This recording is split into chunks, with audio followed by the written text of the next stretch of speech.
ओम शांति। मुरली तारीख 16/11/2023। मीठे बच्चे, भारत जो हीरे जैसा था पतित बनने से कंगाल बना है, इसी फिर पावन हीरे जैसा बनाना है। मीठे दैवी झाड़ का सैपलिंग लगाना है। प्रश्न, बाप का कर्तव्य कौन सा है जिसमें बच्चों को मददगार बनना है? उत्तर, सारे विश्व पर एक डीटी गवर्नमेंट स्थापन करना, अनेक धर्मों का विनाश और एक सत धर्म की स्थापना करना, ये बाप का कर्तव्य है। तुम बच्चों को इस कार्य में मददगार बनना है, उच्च मर्तबा लेने का पुरुषार्थ करना है। ऐसा नहीं सोचना है कि हम स्वर्ग में तो जाएंगे ही। गीत, तुम्हें वो माता पिता। ओम शांति। दुनिया में मनुष्य गाते तुम माता पिता, परंतु किसके लिए गाते हैं यह नहीं जानते। ये भी वंडरफुल बात है जिसे सिर्फ कहने मात्र कह देते हैं। तुम बच्चों की बुद्धि में है कि बरबर यह माता पिता कौन है। यह परमधाम का रहवासी है। परमधाम एक ही है, सत्युग को परमधाम नहीं कहा जाता। सत्युग तो यहाँ होता है ना। परमधाम में रहने वाले तो हम सब है, तुम जानते हो। हम आत्माएं परमधाम निर्वाण धाम देश से आती है। इस साकार सृष्टि में स्वर्ग कोई ऊपर नहीं है, आते तो तुम भी परमधाम से हो।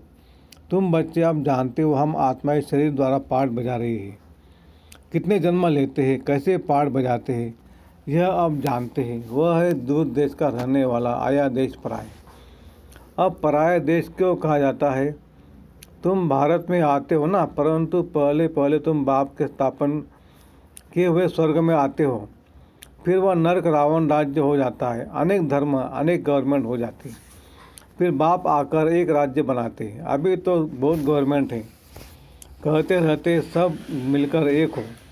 अब सब मिलकर एक हो यह कैसे हो सकता है? 5000 वर्ष से पहले भारत में एक गवर्नमेंट थी, world almighty authority Lakshmi Narayan थी। विश्व में राज्य करने वाली और कोई अथॉरिटी है नहीं। सब धर्म एक धर्म में आ नहीं सकते। स्वर्ग में एक ही गवर्नमेंट थी, इसलिए कहते हैं कि सब एक हो जाए। अब बाप कहते हम और सबका विनाश कराए एक आदि सनातन डीटी गवर्नमेंट स्थापन कर रहे। तुम भी ऐसे कहते हो ना। सर्वशक्तिवान वर्ल्ड ऑलमाइटी अथॉरिटी के डायरेक्शन अनुसार हम भारत में एक डीटी गवर्नमेंट का राज्य स्थापन कर रहे हैं। डीटी गवर्नमेंट के सिवाय और कोई एक गवर्नमेंट होती नहीं है। 5000 वर्ष से पहले भारत में अथवा सारे विश्व में एक डीटी गवर्नमेंट थी। अब बाप आए हैं विश्व के डीटी गवर्नमेंट फिर से स्थापन करने। हम बच्चे उनके मददगार हैं। यह राज गीता में है। ये रुद्र ज्ञान यज्ञ, रुद्र निराकार को कहा जाता है, कृष्ण को नहीं कहेंगे। रुद्र नाम ही है निराकार का। बहुत नाम सुन मनुष्य समझते हैं रुद्र अलग है और सोमनाथ अलग है। तो अब एक डीटी गवर्नमेंट स्थापन होनी है। सिर्फ इसमें खुश नहीं होना है कि स्वर्ग में तो जाएंगे ही। देखो नरक में मर्तबे के लिए कितना माथा मारते। एक तो मर्तबा मिलता है, दूसरा फिर कमाते बहुत है। भक्तों के लिए तो एक भगवान होना चाहिए, नहीं तो भटकेंगे। यहाँ तो सबको भगवान कह देते हैं, अनेकों को अवतार मानते हैं। बाप कहते हैं मैं तो एक ही बार आता हूँ। गाते भी पतित पावन आओ। सारी दुनिया पतित है, उसमें भी भारत ज़्यादा पतित है। भारत ही कंगाल है। भारत ये जैसा था, तुमको नई दुनिया में सराजाई मिलनी है। तो बाप समझाते कृष्ण को भगवान कह नहीं सकते। भगवान तो एक निराकार परम पिता परमात्मा को ही कहा जाता है, जो जन्म मरण रहित थे। मनुष्य तो फिर कह देते वह भी भगवान, हम भी भगवान, बस यहाँ आए हैं मौज करने, बड़े मस्त रहते। बस इधर देखता हूँ तू ही तू, तेरी ही रंगत है। हम भी तुम भी हम, बस डांस करते रहते। हजारों उनके फॉलोअर्स हैं। बाप कहते भक्त भगवान की बंदगी करते रहते हैं, भक्ति में भावना से पूजा करते हैं। बाबा कहते मैं उन्हें साक्षात्कार करा देता हूँ, परंतु वो मेरे से मिलते नहीं हैं। मैं तो स्वर्ग का रचयिता हूँ। ऐसे नहीं कि उन लोगों को स्वर्ग का वर्षा देता हूँ। भगवान तो है एक ही। बाप कहते सब पुनर्जन्म लेते थे, अबला हो गए हैं। अब मैं परमधाम से आया हूँ। मैं जो स्वर्ग स्थापन करता हूँ उसमें फिर मैं नहीं आता। बहुत मनुष्य कहते हम निष्काम सेवा करते हैं, परंतु चाहे न चाहे फल तो जरूर मिलता है। दान करते तो फल जरूर मिलेगा ना। तुम साहूकार बने हो क्योंकि पास्ट में दान पुण्य किया है। अब तुम पुरुषार्थ करते हो, जितना पुरुषार्थ करेंगे उतना भविष्य में उच्च पद पाएंगे। अभी तुम में अच्छे कर्म सिखलाए जाते हैं, भविष्य जन्म जन्मांतर के लिए, मनुष्य करते हैं दूसरे जन्म के लिए। फिर कहेंगे पास्ट कर्मों का फल है।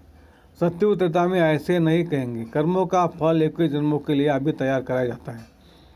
संगम युग के पुरुषार्थ की प्रारब्ध 21 पीढ़ी चलती है। सन्यासी ऐसे कह न सके कि हम तुम्हारी ऐसी प्रारब्ध बनाते हैं जो तुम 21 जन्म सुखी रहते रहेंगे।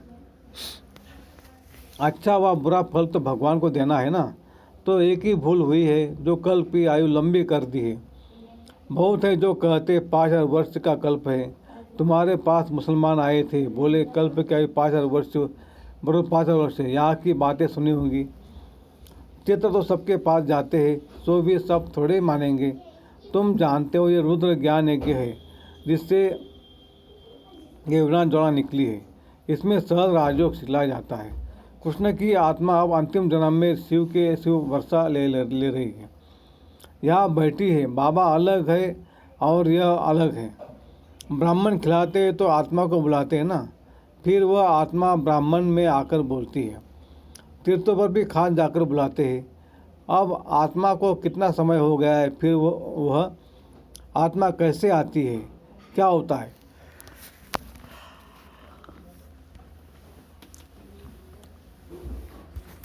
बोलती है मैं बहुत सुखी हूँ, फलाने घर जन्म लिया है। यह क्या होता है? क्या आत्मा निकल कर आई? बाप समझाते मैं भावना का भाड़ा देता हूँ और वे खुश हो जाते हैं। ये भी ड्रामा में राज है। बोलते तो पाठ चलता है, कोई ने नहीं बोला तो नून नहीं है। बाप की याद में रहो तो विक्रम विनाश होंगे, अन्य कोई उपाय नहीं है। हर एक को सतो रजो तमो में आना ही है। बाप कहते तुमको नई दुनिया का मालिक बनाता हूँ, फिर से मैं परमधाम से पुराने तन में आता हूँ। यह पूज्य था, पुजारी बना, फिर पूज्य बनता है। ततत्वम तुमको भी बनाता हूँ। पहला नंबर पुरुषार्थ यह है। तब तो मातेश्वरी पिताश्री कहते हैं ना, कहते हो बाप भी कहते तुम तख्त नशीन होने का पुरुषार्थ करो। यह जगत अम्बा सबकी कामना पूर्ण करती है। माता है तो पिता भी होगा और बच्चे भी होंगे। तुम सबको रास्ता बताते हो, सब कामनाएं तुम्हारी पूरी होती है। सत्युग में बाबा कहते घर में रहते भी यदि पूरा योग लगाए तो भी यहाँ वालों से उच्च पद पा सकते हैं। बांधेलिया तो बहुत है। रात को भी होम मिनिस्टर को समझा रहे होते ना कि इसके लिए कोई उपाय नहीं निकलना चाहिए जो इन अमलाओं पर अत्याचार न हो। परंतु 2-4 बार सुने तब ख्याल में आए। तकदीर में होगा तो मानेंगे। पेंचिला ज्ञान है ना। सिख धर्म वालों को भी पता पड़े तो समझे मनुष्य से देवता किए किसने, एको ओंकार सतनाम। यह उनकी महिमा है ना। अकाल मूर्त ब्रह्म तत्व उनका तख्त है। कहते हैं ना सिंहासन छोड़कर आओ। बाप बैठ समझाते सारे सृष्टि के आदि मध्य अंत को जानते हैं। ऐसे नहीं सबके दिल को जानते हैं। भगवान को याद करते हैं तो कि सदगति मिल ले जाओ।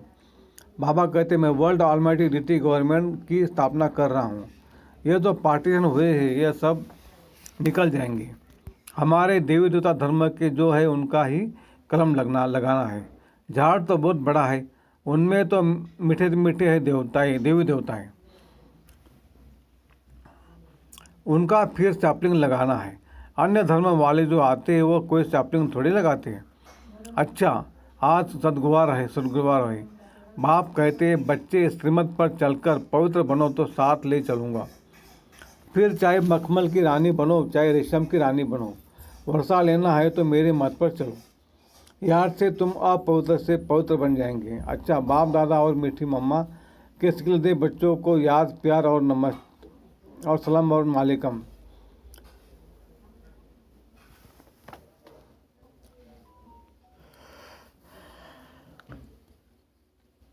धारणा के लिए मुख्य सार। संगम के पुरुषार्थ के प्रारब्ध 21 जन्म चलनी है। यह बात स्मृति में रख श्रेष्ठ कर्म करने हैं। ज्ञान दान से अपनी प्रारब्ध बनानी है। 2 मीठे दैवी झाड़ की सैपलिंग लग रहा है, इसलिए अति मीठा बनाना है। वरदान। ब्राह्मण जन्म की विशेषता और विचित्रता को स्मृति में रख सेवा करने वाले साक्षी भव। यह ब्राह्मण जन्म दिव्य जन्म है। साधारण जन्मधारी आत्माएं अपना बर्थडे अलग मनाती है, मैरिज डे, फ्रेंड डे अलग अलग मनाती, लेकिन आपका बर्थडे भी वही तो मैरिज डे, फादर डे भी वही है। एंगेजमेंट से सब डे सब एक ही है, क्योंकि आप सबका वायदा है एक बाबा दूसरा न कोई। तो इस जन्म की विशेषता और विचित्रता को स्मृति में रख सेवा का पाठ बजाओ। सेवा में एक दो के साथी बनो, लेकिन साक्षी होकर साथी बनो। जरा भी किसी में विशेष झुकाव न हो। स्लोगन। बेपरवाह बादशाह वो है जिसके जीवन में निर्माणता और अथॉरिटी का बैलेंस हो।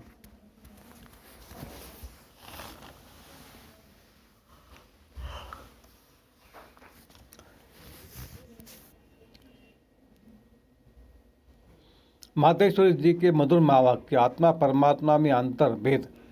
आत्मा और परमात्मा अलग रहे बहुकाल, सुंदर मिला कर दिया जब सदगुरु मिला दलाल। जब आप अपने यह शब्द कहते हो तो उसका यथार्थ अर्थ है कि आत्मा और परमात्मा से बहुत काल बिछुड़ गए हैं। बहुत काल का अर्थ है बहुत समय से अपना आत्मा परमात्मा से बिछुड़ गई। तो ये शब्द साबित करते हैं कि आत्मा और परमात्मा अलग अलग दो चीज़ है, दोनों में आंतरिक भेद है। परंतु दुनियावी मनुष्यों को पहचान न होने के कारण वही शब्द का अर्थ ऐसा ही निकालते हैं कि मैं आत्मा ही परमात्मा हूँ। परंतु आत्मा के ऊपर माया का आवरण चढ़ा हुआ होने के कारण अपने असली स्वरूप को भूल गए हैं। जब माया का आवरण उतर जाएगा फिर आत्मा वही परमात्मा है। तो वो आत्मा को अलग इस मतलब कैसे कहते हैं, और दूसरे लोग फिर इस मतलब से कहते हैं कि मैं आत्मा से परमात्मा हूँ। परंतु आत्मा अपने आप को भूलने के कारण दुखी बन जाती पड़ती है। जब आत्मा फिर अपने आप का पहचान कर शुद्ध बनती है तो फिर आत्मा परमात्मा में मिल जाए, एक ही हो जाएगी। वो तो आत्मा को अलग इस अर्थ से कहते हैं, परंतु अपने को जानते नहीं हैं कि आत्मा और परमात्मा दोनों अलग चीज़ें हैं। न आत्मा परमात्मा हो सकती है और न आत्मा परमात्मा मिल एक हो सकती है, और न ही परमात्मा के ऊपर आवरण चढ़ सकता है। अच्छा, ओम शांति शांति शांति।